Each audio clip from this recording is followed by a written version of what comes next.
I have schizophrenia, and my sister-in-law keeps whispering at me in an attempt to drive me insane. My wife is on her side. I have schizophrenia, and I truly believe that when my sister-in-law moved into our house, she started trying to drive me insane. She started whispering at me, and when I asked her what she said, she'd pretend to be worried and say nothing. My reason for thinking this is because the voices only occur around her, and previously to her moving in, I hadn't experienced anything like this in quite some time. It took months of her supposedly whispering around me before my first breakdown, during which I silently cried in bed, telling myself, "It's just her. I'm not insane." But then, after a second breakdown mere weeks after the first one, I told my wife, Clara. When I did, she looked worried at me, not because of the possibility her sister was doing this, but because of what she thought might be happening to me. She kept telling me that her sister would never do such a thing. Clara's reassurance that her sister would never intend harm didn't ease my mind.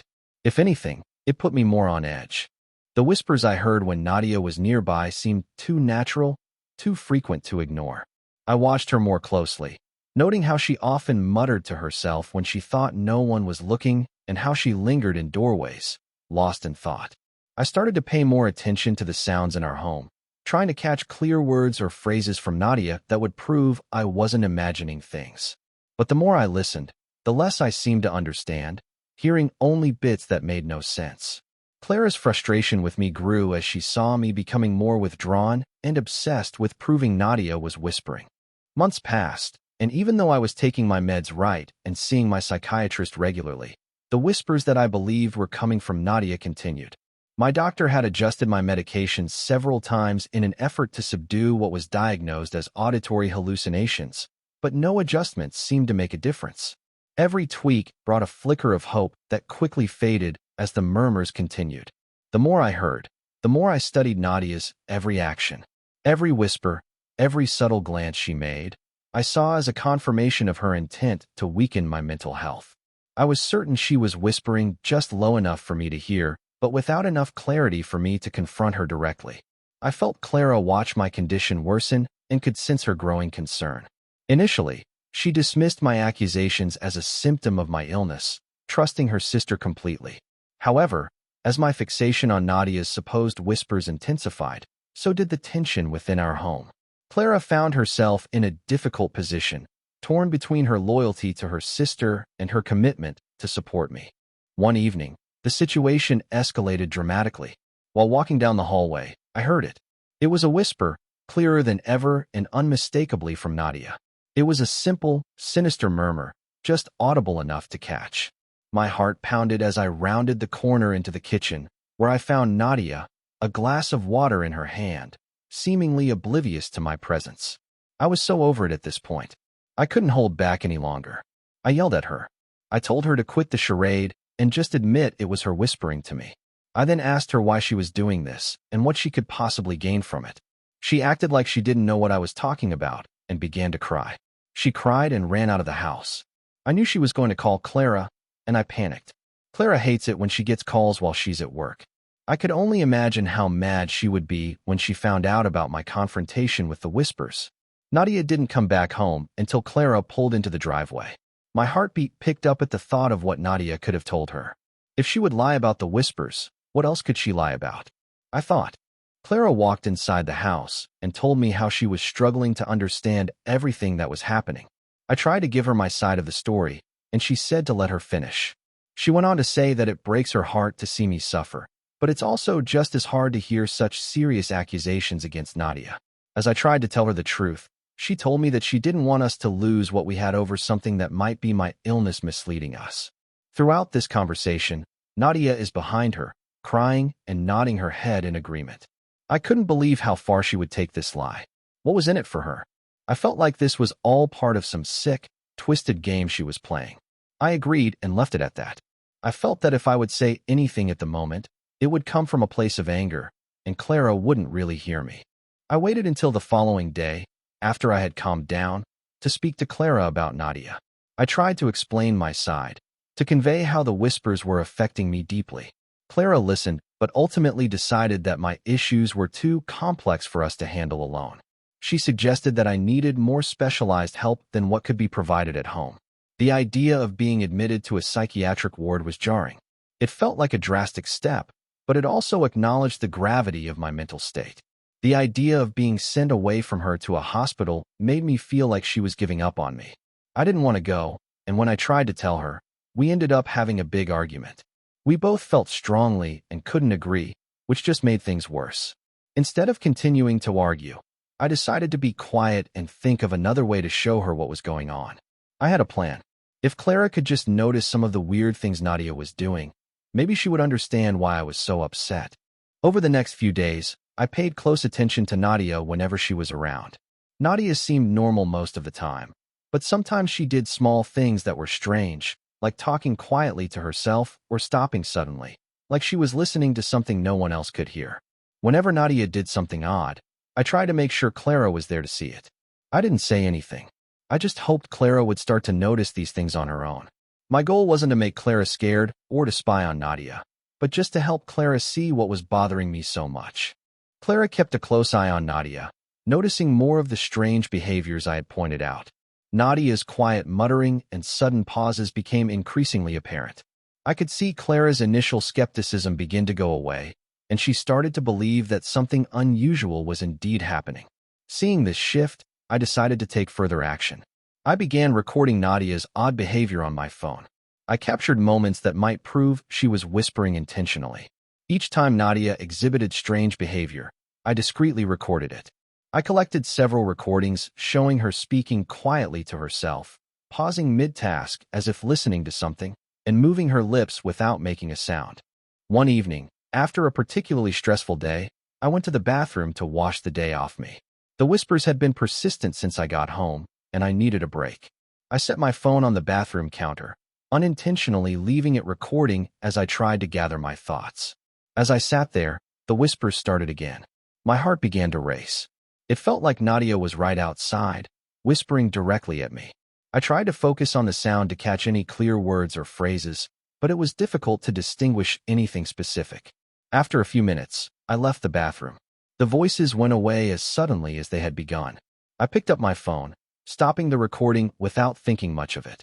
It wasn't until later, when I reviewed the video out of sheer desperation to find some proof, that I made a startling discovery. In the recording, I could hear the sound of the bathroom door creaking softly. The noises started again, clearer this time, and unmistakably Nadia's voice. She was whispering just outside the bathroom door. My heart pounded as I listened. I played the recording again, making sure I wasn't imagining things. There was no doubt about it. Nadia was whispering to mess with me, and now I had proof. The realization hit me hard. I wasn't losing my mind. Someone was intentionally trying to make me think I was. Now that I had this new evidence, I felt like this was exactly what I needed to prove to Clara that I wasn't crazy and finally get back on track with my psychiatrist. What I was experiencing was real. Nadia's whispers weren't figments of my imagination. I decided to get more evidence as the days progressed. Eventually, one evening, when I gathered enough courage, I showed Clara the recordings. She watched closely, her expression changing from concern to shock as she saw the evidence. The videos showed Nadia muttering while cooking, stopping abruptly in conversations, and speaking softly to no one. Clara's face grew pale as she processed what she was seeing. I felt the tension between us ease as we now understood one another. We decided to confront Nadia with the evidence the next evening. We asked Nadia to join us in the living room after dinner. Clara began the conversation gently, expressing concern for Nadia's well-being and mentioning that we had noticed some unusual behavior. Nadia looked anxious as I showed her the recordings. Her composure started to crack. Her hands began fidgeting, and her eyes were darting around the room, avoiding our gaze. After watching the recordings, Nadia finally broke down when Clara had given her a moment to explain herself. Her voice was barely a whisper. She admitted to whispering outside the bathroom door, in the kitchen, at dinner, and every other time. She acknowledged that she had been deliberately trying to mess with me. She looked ashamed. Clara pressed her for the reason behind her actions. She needed to understand why Nadia would do something so cruel. The urgency in Clara's voice grew as she demanded an explanation. She was losing patience with her sister. Nadia hesitated, struggling to find the right words. Finally, she confessed that she believed it was not safe for her to live in the same house as me because of my schizophrenia. She explained that she had read about the condition and felt convinced that I could become dangerous. Her whispers and strange behaviors were an attempt to protect herself by pushing me to seek more intensive treatment or to leave the house. Clara listened. She couldn't comprehend why Nadia had chosen such a hurtful way to address her concerns. The revelation that Nadia's actions were driven by fear didn't take away her responsibility in the matter. Clara took a deep breath, trying to process everything. She told Nadia that while she understood her fear, her actions were unacceptable. She asked if she understood the amount of harm she'd caused. Clara's voice wavered as she expressed the pain and stress the situation had caused both of us. She emphasized that trust had been broken. Nadia had tears in her eyes and apologized repeatedly. She expressed regret for her actions. She admitted that she hadn't fully understood the impact of her behavior and was genuinely sorry for the pain she had caused. She promised to seek help for her own issues and to work towards making amends. After Nadia's confession, Clara and I knew we had to make a tough decision. Nadia's actions had caused a lot of pain and mistrust. Despite her apologies and efforts to seek help, the damage was too big to ignore. Clara decided it was best for Nadia to leave our home. The next morning, Clara asked Nadia to join us in the living room. Nadia looked worried, sensing something serious was coming. Clara calmly explained that her behavior had deeply affected our lives and that we could no longer have her stay with us.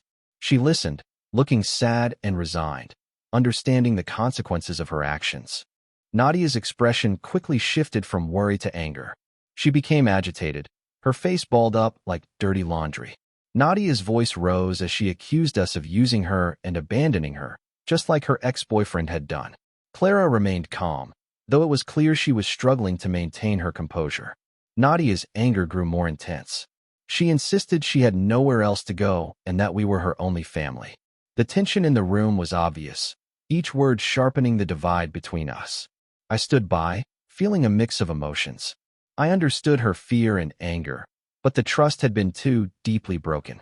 Clara, though clearly affected by Nadia's words, stood firm. She conveyed that this decision was about ensuring a safe and healthy environment for everyone. Nadia's outburst didn't change the necessity of our decision. Her accusations were painful to hear, but we knew we had to follow through. Clara remained stiff in her decision, even though I could see how hard it was to kick her sister out. She told her that this was for the best. After the conversation, Nadia stormed off to pack her belongings. The atmosphere was tense, and the silence that followed her departure was heavy. Clara helped her sister pack, the process marked by awkward, strained silence. I stayed out of the way, feeling a mix of relief, guilt, and sadness. Nadia's departure was good for us, since her entire time here was stressful, but it also saddened us at the loss of a family connection. When it was time for Nadia to leave, Clara walked her to the door. Clara went in for a hug, and Nadia shoved her aside. Nadia's anger still simmering beneath the surface, she turned to me, and her eyes looked like she wasn't done with me yet. She mouthed something, but I couldn't quite make out what. Once Nadia left, the house felt empty. The silence, which once felt suffocating, now felt peaceful. Clara and I focused on repairing our relationship, and she cut all contact with Nadia.